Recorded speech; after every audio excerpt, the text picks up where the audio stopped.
Сегодня прошла первая региональная олимпиада профессионального мастерства по укрупненной группе специальности юриспруденция. Всего было 8 участников, студенты по специальности право и организации социального обеспечения и правоохранительная деятельность. Конкурсные задания направлены на выявление теоретической профессиональной подготовки участников. В первый день у нас проходило тестирование, а также перевод профессионального текста с иностранного языка.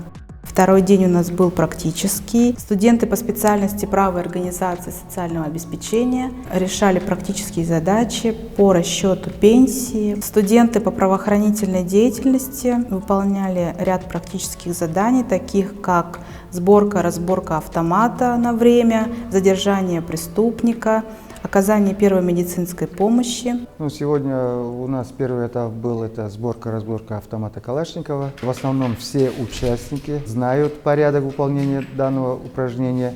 И есть ребята, которые даже уложились, даже не очень плохо, даже на отлично выполнили данное упражнение. Но есть ребята, которым надо над этим работать.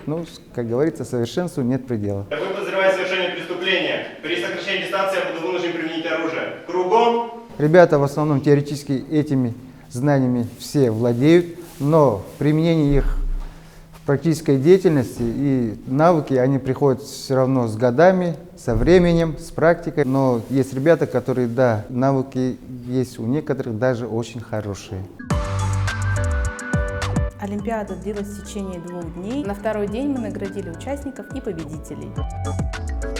Своеобразный опыт, проба сил, и в последующем вы будете за счет своей целеустремленности, за счет того, что вы будете познавать новое, приобретать новые знания, и вы будете уже более конкурентоспособны. Принимать участие в олимпиадах обязательно надо, пробовать свои силы, и повышать свое будущее профессиональное мастерство. Еще раз поздравляю вас от всей души и ваших научных руководителей.